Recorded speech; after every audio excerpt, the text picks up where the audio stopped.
வணக்கம் நண்பர்களே. உங்கள் அனைவரையும் அம்மா அறக்கட்டளையின் சார்பாக வரவேற்பதில் மிக்க மகிழ்ச்சி. இந்த வீடியோல நம்ம என்ன பார்க்க போறோம் அப்படின்னா, Tamil Nadu sub inspector of police எக்ஸாம்க்குரிய வினா விடைகள் தான் பார்க்க போறோம். இது 2022ஆம் ஆண்டு நடைபெற்ற அந்த தேர்வுக்கான வினாக்கள். அதற்கான விடை குறிப்புகள் இந்த வீடியோல பார்க்க போறோம். ஏற்கனவே முந்தைய வீடியோல 20வது கொஸ்டின் வரைக்கும் பார்த்திருந்தோம். இன்னைக்கு 21வது கொஸ்டின்ல இருந்து நம்ம பார்த்திடலாம். இப்ப 21வது கொஸ்டின் பாருங்க. குடியரசுத் தலைவர் இந்திய ஆயுதப்படைகளின் தலைமை தளபதி ஆவார். கூற்று. காரணம், குடியரசுத் தலைவர் நாட்டின் தலைவராகவும் மிக உயர்ந்த பதவி நிலையையும் வகிக்கிறார் அப்படின்னு கொடுத்துருக்காங்க. இதுல 4 ஆப்ஷன் கொடுத்துருக்காங்க. இதுல எது சரியான ஆப்ஷன் அப்படின்னா, கூற்று சரி. காரணம் கூற்றுக்கான சரியான விளக்கமாகும். உண்மைதான். அதாவது குடியரசுத் தலைவர் இந்திய ஆயுதப்படைகளின் தலைமை தளபதி, அதாவது முப்படைகளின் தலைமை தளபதியாக குடியரசுத் தலைவர் இந்த பிரசிடென்ட் ஆஃப் இந்தியா அழைக்கப்படுறாங்க. தற்போதைய president of India Droupadi Murmu, அதாவது ஹானரபிள் பிரசிடென்ட் திரௌபதி முர்மு. அவங்க தான் இப்போ பிரசன்ட் பிரசிடென்டா இருக்கிறாங்க. அவங்க நாட்டின் அதாவது அவங்க தான் ஃபர்ஸ்ட் சிட்டிசன் ஆஃப் இந்தியா அப்படின்னு சொல்லுவாங்க, முதல் இந்திய குடிமகன் அப்படின்ட்டு. அப்ப இதற்கான சரியான ஆன்சர் அப்படின்னு பார்க்கும்போது ஏ ஆப்ஷன் சரி. கூற்று சரி. காரணம் கூற்றுக்கான சரியான விளக்கமாகும் அப்படின்றது. அதுக்கடுத்து பாருங்க, 22வது கொஸ்டின். உள்ளாட்சி அமைப்புகளை 1882 இந்தியாவில் அறிமுகப்படுத்தியவர் யார்? இந்த கேள்வியில அடிக்கடி கேட்கக்கூடிய ஒரு கேள்வி, மிக முக்கியமான ஒரு கேள்வி, சிம்பிளான கேள்வி, ஸ்கூல் புக்ல இருக்கக்கூடிய கண்டென்ட் தான். இதுக்கு நீங்க பிரத்யேகமாக எந்த ஒரு வெளி நோட்ஸையும் வாங்கி படிக்கணும் அப்படின்ற அவசியம்லாம் கிடையாதுங்க. 22வது கொஸ்டின் பாருங்க. உள்ளாட்சி அமைப்புகளை 1882 இந்தியாவில் அறிமுகப்படுத்தியவர் யார்? இதற்கான சரியான ஆன்சர் அப்படின்னு பாத்தீங்கன்னாக்க ரிப்பன் பிரபு. அதனாலதான் சொல்லுவாங்க ரிப்பன் அதாவது ரிப்பன் எங்களின் அப்பன் அப்படின்னு சொல்லுவாங்க. இந்த உள்ளாட்சி அமைப்புகளுக்கு அவர் ஆற்றிய பங்கின் காரணமாக சென்னையில இருக்கக்கூடிய அந்த உள்ளாட்சி மன்றத்துடைய அலுவலகம் ஆபீஸ் ரிப்பன் மாளிகை அப்படின்னு அழைக்கப்படுகிறது. இன்றும் அது அப்படித்தான் அழைக்கப்படுகிறது. ரிப்பன் மாளிகை அப்படின்ட்டு அழைக்கப்படுகிறது. அப்ப இதற்கான சரியான விடை அப்படின்னு பார்க்கும்போது, உள்ளாட்சி அமைப்புகளை 1882 இந்தியாவில் அறிமுகப்படுத்தியவர் யார் அப்படின்னா ரிப்பன் பிரபு அப்படின்றது சரியான ஆப்ஷனுங்க. நம்ம சரியான ஆப்ஷனை மட்டும் சொல்லிடுவோம், இல்லாட்டி நம்ம நிறைய டைம் ரொம்ப நேரம் போகுது. ஒரு வீடியோவில் 20 கொஸ்டின் தான் பார்க்குற மாதிரி இருக்கு. அதனால சீக்கிரமாவே நம்ம பார்த்துருவோம். பிரிக்ஸ் அமைப்பின் தலைமையகம் எங்கு அமைந்துள்ளது? இந்த பிரிக்ஸ் அமைப்புடைய தலைமையகம் எங்கு அமைந்துள்ளது? BRICS. இது முக்கியமானது. இப்போ கூட பிரிக்ஸ் உடைய நாட்டுடைய தலைவர்கள் எல்லாமே ஒன்று கூடினாங்க. அந்த பிரிக்ஸ் அப்படின்றது பின்றது பிரேசில், ஆர்ன்றது ரஷ்யா, ஐன்றது இந்தியா, சின்றது சைனா, எஸ்ன்றது சவுத் ஆப்பிரிக்கா. சரிங்களா? அந்த பிரிக்ஸ் அமைப்புடைய தலைமையகம் எங்கு அமைந்துள்ளது அப்படின்னு கேட்டிருக்காங்க. இதுக்கான சரியான ஆன்சர் அப்படின்னு பாத்தீங்கன்னாக்கா சீனாவில் அமைந்துள்ளது. பிரிக்ஸ் அமைப்புடைய தலைமையகம் சீனாவில் அமைந்துள்ளது அப்படின்றது சரியான ஆன்சர். அதுக்கடுத்து பாருங்க, மத்திய மாநில அரசுகள் அதாவது மத்திய மாநில அரசாங்கங்கள் இடையேயான சிக்கல்களை தீர்த்து வைக்கும் அமைப்பு எது அப்படின்னு கேட்டிருக்கிறாங்க. 24வது கொஸ்டின். மத்திய மாநில அரசாங்கங்களுக்கு இடையேயான சிக்கல்களை தீர்த்து வைக்கக்கூடிய அமைப்பு எது அப்படின்னு பார்க்கும்போது உச்ச நீதிமன்றம் தான். 2 மாநிலங்கள், அதாவது மத்திய அரசுக்கும் மாநில அரசுக்கும் இடையே இருக்கக்கூடிய பிரச்சனைகளை தீர்த்து வைக்கக்கூடியது உச்ச நீதிமன்றம். சரி, அடுத்த கேள்வி. கீழ்காணும் எந்த மாநிலங்கள் பொதுவான உயர் நீதிமன்றத்தை பெற்றுள்ளது? அதாவது 2 மாநிலங்களுக்கு ஒரு உயர் நீதிமன்றம் அந்த மாதிரி இருக்கும். இப்ப நம்ம பாண்டிச்சேரிக்கும் தமிழ்நாட்டுக்கும் பாத்தீங்கன்னாக்கா சென்னையில இருக்கக்கூடிய உயர் நீதிமன்றம் தான். இந்த மாதிரி எந்த 2 மாநிலங்களுக்கு அப்படின்னு கேட்டிருக்காங்க? பஞ்சாப் மற்றும் ஹரியானா. பஞ்சாபுக்கும் ஹரியானாவுக்கும் சேர்த்து ஒரே உயர் நீதிமன்றம் இருக்கு. அது சண்டிகார்ல இருக்குது. இது முக்கியமான கொஸ்டின் தான். பாருங்க, நீங்க அதாவது பழைய கொஸ்டின் ஒரு 5 வருஷ கொஸ்டினை நீங்க தொடர்ந்து பார்த்தீங்க அப்படின்னாலுமே ஈஸியா இதுல சக்சஸ் பண்ணிடலாம். பெரிய அளவுக்குலாம் ஒன்றும் கஷ்டமான விஷயம்லாம் கிடையாதுங்க. அதுக்கடுத்து பாருங்க, பொருளாதாரத்தில் நோபல் பரிசு வென்ற இந்தியர் யார்? பொருளாதாரத்தில் நோபல் பரிசு வென்ற இந்தியர். இதுல கொடுத்திருக்கிற ஆப்ஷனை வச்சுதான் நம்ம ஆன்சர் பண்ணணும். ஏற்கனவே அமர்த்தியா சென் வாங்கியிருக்காரு, ஆனா அமர்த்தியா சென் கொடுக்கல. பொருளாதாரத்தில் நோபல் பரிசு வென்ற இந்தியர் அப்படின்னு பார்க்கும்போது 26வது கொஸ்டினுக்கு ஆன்சர் என்ன அப்படின்னா அபிஜித் பேனர்ஜி. அபிஜித் பேனர்ஜி அப்படின்றதான் தற்போது நோபல் பரிசு வாங்கியவர், பொருளாதாரத்துக்கான நோபல் பரிசு வாங்கிய இந்தியர். சரி, அதுக்கடுத்து கொஸ்டின் பாருங்க. கீழ் வருவனவற்றுள் எது நேர்முக வரி? இது வந்து அடிக்கடி ரிப்பீட்டடா கேட்கக்கூடிய ஒரு கொஸ்டின். கீழ் வருவனவற்றுள் எது நேர்முக வரி? வருமான வரி. சிம்பிள், அவ்வளவுதான். வருமான வரி தான் நேர்முக வரி. அதுக்கடுத்து பாருங்க 28வது கொஸ்டின் பாருங்க. 2011 2011 கணக்கெடுப்பின்படி, ஏன்னா இப்ப 2021 வந்து கணக்கெடுப்பு பண்ணணும். 2021 வந்து கணக்கெடுப்பு வந்து சென்சஸ் எடுக்கல. என்ன காரணம் அப்படின்னா கொரோனா தொற்றுனால வந்து 2021 கணக்கெடுப்பு வந்து எடுக்கப்படவில்லை. இல்லாட்டி அந்த ரீசெண்டா நடந்த சென்சஸை வச்சு தான் கொஸ்டின் வந்து கேட்பாங்க. சரி, இப்போ வந்து 2011 கணக்கெடுப்பின்படி தமிழ்நாட்டின் எந்த மாவட்டத்துல பாலின விகிதம் அதிகமாக உள்ளது? அதாவது பாலின விகிதம் அப்படின்னு பார்க்கும்போது ஆண்களுக்கு, அதாவது 1000 ஆண்களுக்கு எத்தனை பெண்கள் இருக்கிறாங்க, அதான் வந்து அந்த பாலின விகிதம். இது வந்து கேரளாவில் அதிகமாக உள்ளது. அதே மாதிரி நீலகிரியில வந்து அதிகமாக உள்ளது. நம்ம தமிழ்நாட்டில் பார்க்கும்போது 2011 கணக்கெடுப்பின்படி எந்த மாவட்டத்துல பாலின விகிதம் அதிகமாக உள்ளது அப்படின்னா நீலகிரியில வந்து இருக்குதுங்க. அதுக்கடுத்து பாருங்க, ஆஹ் 29வது கொஸ்டின். 1969 வங்கிகள் செய்யப்ப நாட்டுடைமையாக்கம் செய்யப்பட்டது. அதான் நாட்டுடைமையாக்கல் செயல்பாட்டில் உள்ளது அப்படின்னு வந்து கொடுத்துருக்காங்க. அதுக்கடுத்து இரண்டாவது பாருங்க, ஐசிஐசிஐ என்பது ஒரு தேசிய மயமாக்கப்பட்ட வங்கி அப்படின்னு வந்து கொடுத்துருக்காங்க.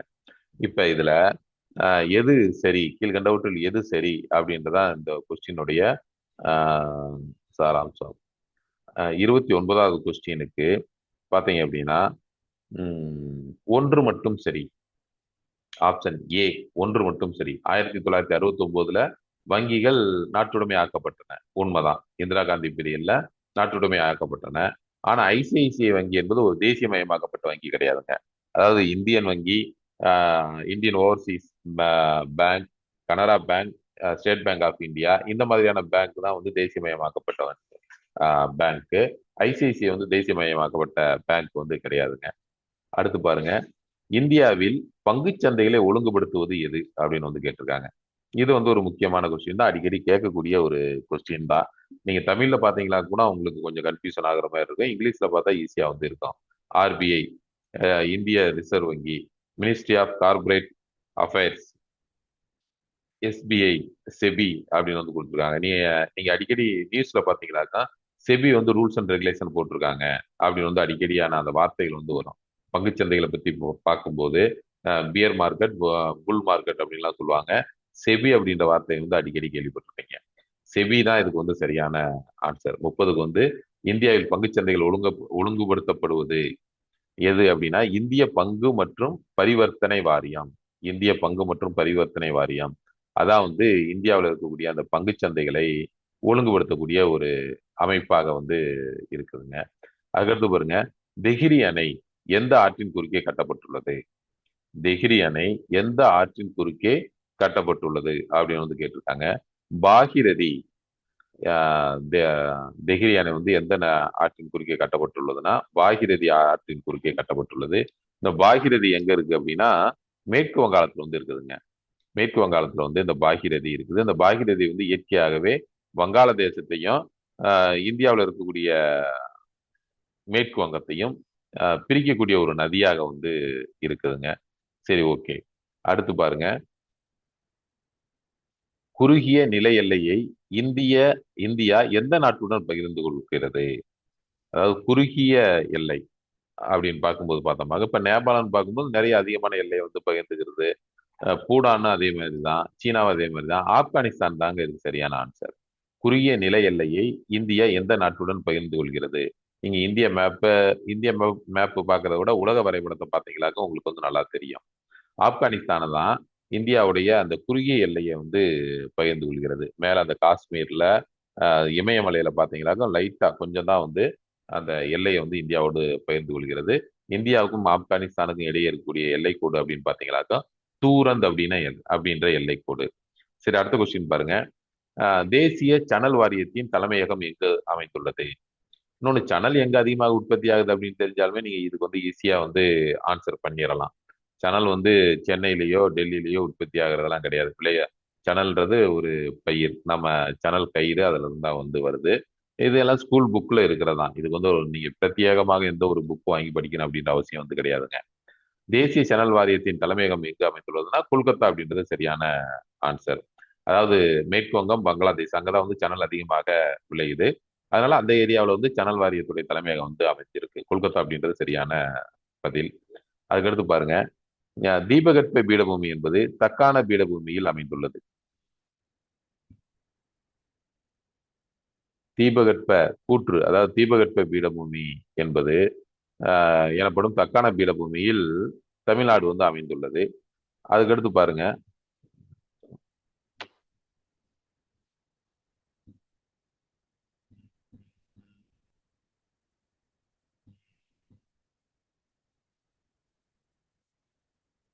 இந்த பகுதி கிரேட்டிசியஸ் காலத்தில் பிரிந்து சென்ற கோண்டுவானா நிலப்பகுதியில் உருவான ஒரு பகுதி அப்படின்னு வந்து சொல்லியிருக்காங்க. காரணம் வந்து அஹ், கோண்டுவானா இப்பகுதி கிரேட்டிசியஸ் காலத்தில் பிரிந்து சென்ற கோண்டுவானா நிலப்பகுதியில் உருவான ஒரு பகுதியாகும் அப்படின்னு வந்து கொடுத்துருக்குறாங்க. கூற்று சரியானது, காரணம் தவறானது கொடுத்துருக்காங்க. ஆஹ் காரணம் சரியான வாக்கியம், கூற்று தவறானதுன்னு கொடுத்துருக்காங்க. காரணம் சரியான விளக்கம் அல்ல கூற்றிற்கு. கூற்றுக்கு வந்து காரணம் சரியான விளக்கம் அல்ல அப்படின்னு கொடுத்துருக்காங்க. கூற்று மற்றும் காரணம் இரண்டும் சரி அப்படின்னு வந்து கொடுத்துருக்காங்க. இதுல என்ன பாத்தீங்க அப்படின்னா, ஆன்சர் வந்து சி மற்றும் டி ரெண்டுமே வந்து இதுக்கு வந்து ஆன்சர் கொடுத்துருக்காங்க. நீங்க ரெண்டுல எது போட்டிருந்தாலும் சரி. அதாவது காரணம் சரியான விளக்கம் அல்ல கூற்றிற்கு, கூற்று மற்றும் காரணம் இரண்டும் சரி, அதாவது ரெண்டுமே சரி அப்படின்றதா அந்த சியோடைய அதாவது சியோடைய அந்த இதுக்கு வந்து விளக்கம் வந்து அதுதான், ரெண்டுமே சரி அப்படின்றது தான். அதை கொஞ்சம் மாத்தி கொடுத்துருக்காங்க. காரணம் சரியான விளக்கம் அல்ல கூற்றிற்கு அப்படின்னா கூற்று மற்றும் காரணம் இரண்டும் சரி அப்படின்றதான் அர்த்தம். அதனால வந்து இதுக்கு என்ன அப்படின்னா சி மற்றும் டி ரெண்டுமே வந்து சரியான ஆன்சருங்க. ரெண்டுமே சரிதான். ஆனா கூற்றுக்கு உரிய விளக்கம் வந்து காரணம் வந்து கிடையாது. அதான் இதனுடைய ஆன்சர். அதுக்கடுத்து பாருங்க,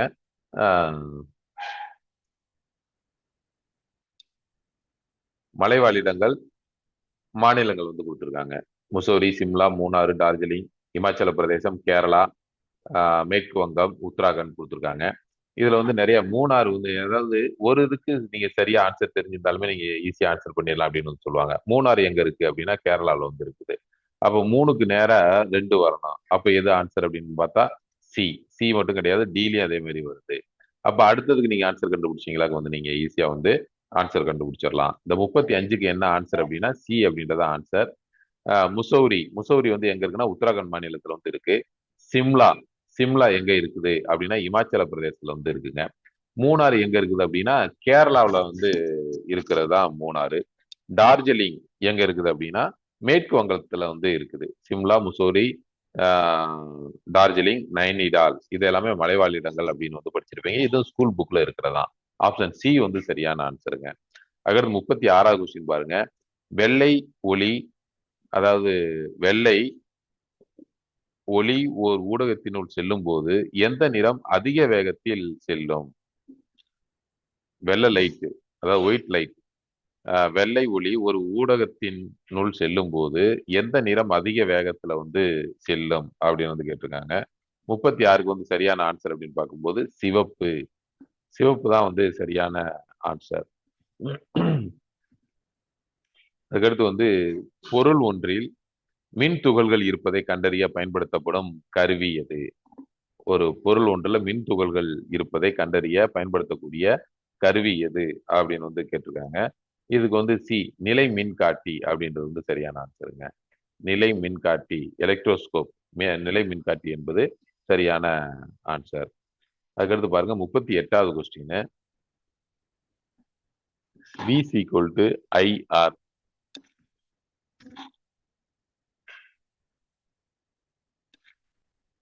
பிசி ஈக்குவல் டு ஐஆர். இதுக்கு வந்து எக்ஸ்பிளனேஷன் என்ன அப்படின்னு வந்து கேட்குறாங்க. அதாவது மேற்கூறிய சமன்பாடு ஜார்ஜ் சைமன் ஓம் என்பவரால் நிறுவப்பட்டது.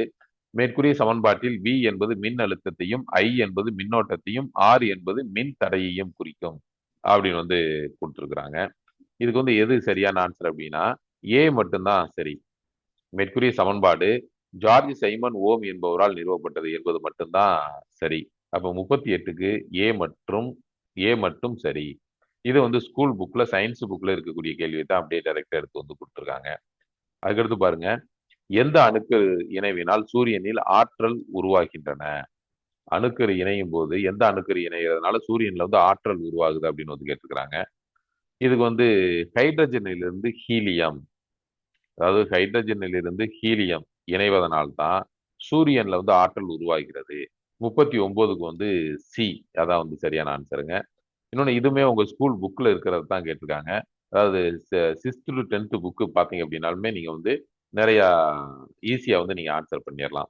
அடுத்த கொஸ்டின் பாருங்க, ராக்கெட்டுகளில் பயன்படுத்தப்படும் கிரையோஜெனிக் இயக்கு பொருள்கள். கிரையோஜெனிக் வந்து இயக்கு பொருள்கள் எது அப்படின்னு வந்து கேட்டிருக்காங்க, அதனுடைய இயக்கு பொருள். இதுக்கு வந்து சரியான ஆன்சர் அப்படி என்ன அப்படின்னா மிக குறைந்த வெப்பநிலையில் வந்து இருக்கும். ராக்கெட்டுகளில் பயன்படுத்தக்கூடிய கிரையாஜெனிக் இயக்கு பொருள்கள் வந்து மிக குறைந்த வெப்பநிலையில வந்து இருக்கும். அப்ப டி அப்படின்றதாங்க சரியான ஆன்சர். அதுக்கடுத்து பாருங்க, குடியரசுத் தலைவரால் நியமிக்கப்படுபவர்கள் யார் அப்படின்னு வந்து கேட்டுக்கிறாங்க. இது சிம்பிளான கொஸ்டின் தான். 9th புக்ல சிவிக்ஸ் குடிமையில வந்து இருக்குது. அதே மாதிரி 7th புக் குடிமையில வந்து இருக்குதுங்க. சிம்பிளானதான். குடியரசுத் தலைவரால் நியமிக்கப்படுபவர்கள் யார் அப்படின்னு பாத்தீங்க அப்படின்னா ராஜ்யசபைக்கு 12 உறுப்பினர்கள். ராஜ்யசபைக்கு 12 உறுப்பினர்களை குடியரசுத் தலைவர் வந்து நியமனம் செய்கிறார். லோக்சபைக்கு வந்து 2 உறுப்பினர்கள் வந்து நியமனம் செய்யறாங்க. சரி, இதுல வந்து ராஜ்யசபைக்கு 12 உறுப்பினர்கள் நியமனம் செய்யப்படுகிறார், குடியரசுத் தலைவரால் நியமிக்கப்படுகிறார்கள். சி 41க்கு சி என்பது சரியான ஆன்சருங்க. அதுக்கடுத்து 42, நாடாளுமன்றத்தின் எந்த அவை நாடாளுமன்றத்தின் நிரந்தர அவையாக அறியப்படுகிறது? இது வந்து ரொம்ப சிம்பிளான கொஸ்டின். இது வந்து 7ஆம் வகுப்புலையும் 9ஆம் வகுப்புலையும் 10ஆம் வகுப்புலையுமே இருக்கக்கூடிய ஒரு பாடப்பகுதி. குடிமையியல் பாடத்தில் வந்து இருக்கக்கூடியது. நாடாளுமன்றத்தின் எந்த அவை நாடாளுமன்றத்துடைய நிரந்தர அவையாக கருதப்படுகிறது? அதாவது மாநிலங்களவை. மாநிலங்களவை அப்படின்னு கொடுக்காம ராஜ்யசபைன்னு கொடுத்திருந்தாங்களாங்க, ராஜ்யசபை தான். மாநிலங்களவைக்கு இன்னொரு பேர் வந்து ராஜ்யசபை அல்லது மேலவை அப்படின்னு வந்து சொல்லுவாங்க. அப்ப நாடாளுமன்றத்தின் எந்த அவை நாடாளுமன்றத்துடைய நிரந்தர அவையாக அறியப்படுகிறது அப்படின்னா மாநிலங்களவை அப்படின்றது வந்து சரியான ஆன்சருங்க. அடுத்து பாருங்க, இந்த கொஸ்டின் அடிக்கடி கேட்கக்கூடிய ஒரு கொஸ்டின் தான், மிக முக்கியமான ஒரு கொஸ்டின் தான். மன்மோகன் சிங் ஆட்சி காலத்துல கொண்டு வரப்பட்ட சட்டங்களிலேயே மிக முக்கியமான ஒரு சட்டமாக போற்றக்கூடிய ஒரு சட்டமாக அறியப்படக்கூடியது தகவல் அறியும் உரிமை சட்டம் 2005 படி தகவல்களை பெறுவதற்கான கால வரம்பு என்ன? RTI, right to information act அப்படின்வாங்க. தகவல் அறியும் உரிமை சட்டம் 2005 படி தகவலை பெறுவதற்கான கால வரம்பு எத்தனை நாட்கள் அப்படின்னு வந்து கேட்டுக்கிறாங்க. இதுக்கு வந்து பாத்தீங்க அப்படின்னா 30 நாட்கள். சி அப்படின்றது சரியான ஆன்சருங்க. 30 நாட்கள் சி என்பது சரியான ஆன்சர். 30 நாட்கள். அதுக்கடுத்து பாருங்க, 44வது கொஸ்டின்.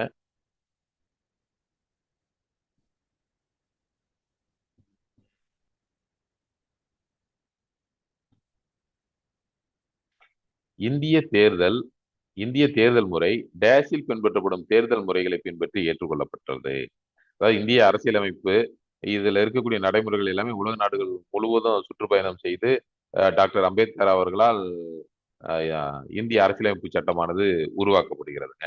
இதுல வந்து இந்த தேர்தல் முறை வந்து எந்த நாட்டில் பின்பற்றக்கூடிய தேர்தல் முறையை பின்பற்றி இந்தியா வந்து தேர்தலை நடத்துறாங்க, ஏற்றுக்கொள்ளப்பட்டது அப்படின்னு வந்து கேட்கிறாங்க. இதுக்கு சரியான ஆன்சர் அப்படின்னு பாத்தீங்கன்னாங்க இங்கிலாந்து. நம்ம இங்கிலாந்து தான் அதிகமான விஷயத்துக்கு வந்து ஃபாலோ பண்றோம். ஏன்னா நம்மளை வந்து அடிமையாக்கி ஆட்சி பண்ணது அவங்க தான். அதனால அவர்களது சட்டங்களை வந்து நம்ம அதிகமாக எடுத்துக்கிட்டோம். சரி, 44க்கு வந்து ஏ, இங்கிலாந்துன்றது சரியான ஆன்சருங்க. அதுக்கடுத்து பார்த்தோம் அப்படின்னா 45வது கொஸ்டின், மேட்ச் த ஃபாலோயிங். இப்போ வந்து அதிகமாக இந்த பொறுத்துக அந்த வடிவிலே வந்து கொஸ்டின்ஸ் வந்து அதிகமாக கேட்கிறாங்க. இப்போ குடியுரிமை சட்டம், முகவுரை, செம்மொழி தமிழ், குறுகிய அரசியலமைப்பு. இந்த சைடு பாத்தீங்கன்னா 42வது அரசியலமைப்பு சட்ட திருத்தம், 2004 1955 ஜவஹர்லால் நேரு. இப்ப இதற்கான சரியான ஆன்சர் அப்படின்னு பாத்தீங்கன்னாக்கா 45க்கு வந்துங்க சின்றது சரியான ஆன்சர். குடியுரிமை சட்டம் 1955ல கொண்டு வர்றாங்க. முகவுரை முகவுரை பார்த்தீங்க அப்படின்னா முகவுரையை வந்து ஜவஹர்லால் நேரு வந்து ஆஹ், திருத்துறாரு. ஜவஹர்லால் நேரு வந்து முகவுரையை திருத்துறாங்க. முகவுரையில தான் முகவுரை திருத்தப்படுகிறது. முகவுரையை வந்து கொண்டு வர்றதுக்கு அவர் ஒரு முக்கிய காரணமாக இருக்கிறாரு. அதுக்கடுத்து செம்மொழி தமிழ். தமிழ் மொழி வந்து செம்மொழியாக ஆக்கப்பட்டது எப்ப அப்படின்னா 2004ல தான் செம்மொழியாக தமிழ் மொழி வந்து அறிவிக்கப்பட்டது. குறு அரசியலமைப்பு 42வது அரசியலமைப்பு சட்ட திருத்தம். இந்திரா காந்தி பீரியட்ல கொண்டு வரப்பட்ட அந்த அரசியலமைப்பு சட்ட திருத்தம், இதை மினி கான்ஸ்டியூஷன், அதாவது குறு அரசியலமைப்பு அப்படின்னு வந்து சொல்லுவாங்க. நிறைய மாற்றங்கள், நிறைய பிற்சேர்க்கைகள் எல்லாமே கொண்டு வர்றாங்க. அப்ப இதற்கு 45க்கு சரியான ஆன்சர் அப்படின்னு பார்க்கும்போது சி அப்படின்றதான் சரியான ஆன்சர். அதுக்கடுத்து பாருங்க 46வது கொஸ்டின். எந்த சட்டம் பர்மாவை இந்தியாவிலிருந்து பிரித்தது? இது வந்து அடிக்கடி கேட்கக்கூடிய ஒரு கொஸ்டின். பாருங்க, பாகிஸ்தான் மட்டும் இந்தியாவோடு இல்ல, பர்மாவும் இந்தியாவோட தான் இருந்தது. பர்மாவும் வந்து இந்தியாவுடைய ஒரு பகுதியாகத்தான் இருந்திருக்குது. இது இந்திய அரசு சட்டம் 1935 படிதான் இந்தியாவிலிருந்து அது பிரிந்து செல்கிறது. அப்ப 46க்கு எது சரியான ஆன்சர் அப்படின்னா ஏ.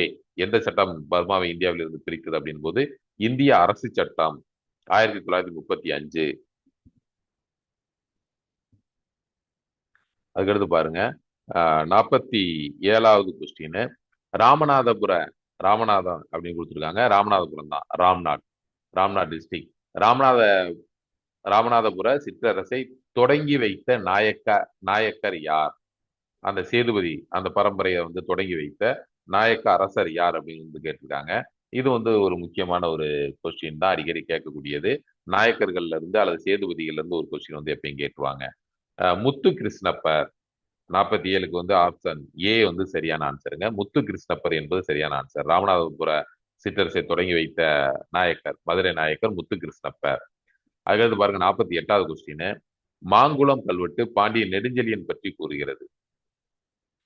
இரண்டாவது வந்து மாங்குளம் கல்வெட்டு தமிழ் பிராமி எழுத்துக்களால் பொறிக்கப்பட்டவை. இந்த இரண்டு இதுல எது சரி அப்படின்னு கேட்டிருக்காங்க. இரண்டுமே சரிங்க. ஆப்ஷன் டி, 1 மற்றும் 2ம் சரி. ஒன்று வந்து மாங்குளம் கல்வெட்டு பாண்டிய நெடுஞ்செழியன் பற்றி கூறுகிறது. மாங்குளம் கல்வெட்டு தமிழ் பிராமி எழுத்துக்களால் பொறிக்கப்பட்டுள்ளது. ஒன்றும் சரி, இரண்டும் சரி. ஆப்ஷன் டி வந்து சரியான ஆன்சருங்க. அதுக்கடுத்து பாருங்க 49வது கொஸ்டின்.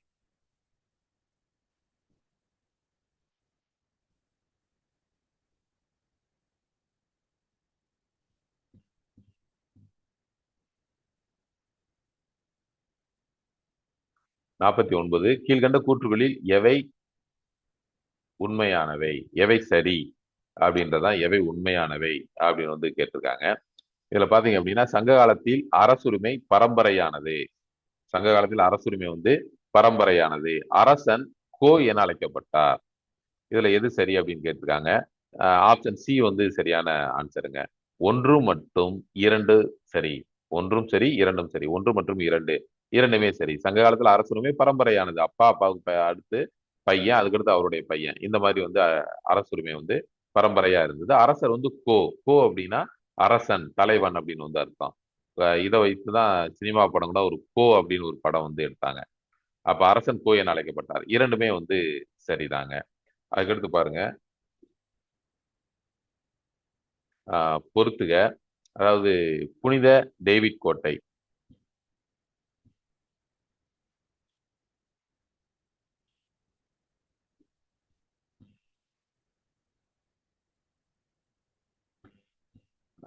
புனித டேவிட் கோட்டை, புனித ஜார்ஜ் கோட்டை, புனித வில்லியம் கோட்டை, புனித லூயிஸ் கோட்டை.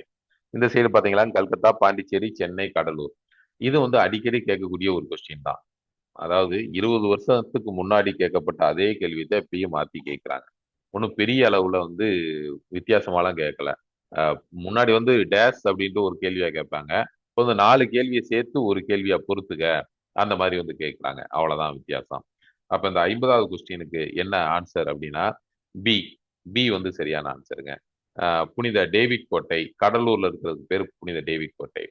புனித ஜார்ஜ் கோட்டை புனித ஜார்ஜ் கோட்டை சென்னை, சென்னை புனித ஜார்ஜ் கோட்டையில் முதலமைச்சர் கொடியேற்றுகிறார் அப்படிலாம் நியூஸ் வந்து படிச்சிருப்பீங்க. புனித வில்லியம் கோட்டை, அது வந்து கல்கத்தாவில் இருக்கிறது வந்து புனித வில்லியம் கோட்டைங்க. புனித லூயிஸ் கோட்டை அப்படின்னு பார்க்கும்போது அது பாண்டிச்சேரியில இருக்கிறது வந்து புனித லூயிஸ் கோட்டை. அப்ப 50வதுக்கு வந்து ஆப்ஷன் வந்து பி அப்படின்றது வந்து சரியான ஆன்சருங்க. ஓகே, முந்தைய வீடியோவில் வந்து 20 வினாக்கள் கேட்டான். 1ல இருந்து 20 வினாக்களுக்கு வந்து விடைகள் வந்து பார்த்துருந்தான். இப்போ வந்து 21ல இருந்து 50 வினாக்களுக்கு வந்து விடைகள் வந்து பார்த்துருக்கான். அடுத்த வீடியோவில் தொடர்ந்து மீதி இருக்கக்கூடிய அந்த வினாக்களுக்கு விடை குறிப்புகள் வந்து பார்த்துடலாம். நம்ம சேனலை வந்து இது வரைக்கும் பார்க்காம இப்போ தான் நீங்கள் பார்த்துக்கிட்டு இருக்கீங்கன்னா நம்மளுடைய சேனலை வந்து நீங்கள் சப்ஸ்கிரைப் பண்ணி வச்சுக்கோங்க. இந்த மாதிரியான போட்டித் தேர்வுகளுக்காக குறிப்பாக எஸ்ஐ, போலீஸ் மற்றும் டிஎன்பிஎஸ்சி, டிஆர்பி டெட்டுக்கான போட்டித் தேர்வுகளுக்கான அந்த பாடப்பகுதிகளும் இந்த வினா விடைகளும் முந்தைய முந்தைய தேர்வுக்குரிய விடை குறிப்புகளும் நமது வீடியோவில் வந்து இடம்பெறுங்க. யார் இந்த சேனலை நம்மளுடைய சேனலை வந்து சப்ஸ்கிரைப் பண்ணல அப்படின்னா சப்ஸ்கிரைப் பண்ணி வச்சுக்கோங்க. உங்களுடைய நண்பர்களுக்கும் இதை வந்து நீங்க ஷேர் பண்ணுங்க. அதே போல யோகா சம்பந்தமான வீடியோக்களை நம்ம சேனல்ல வந்து போடுறோம். அதையும் நீங்க வந்து பார்த்து பயன்பெறலாம். Okay, wish all the best.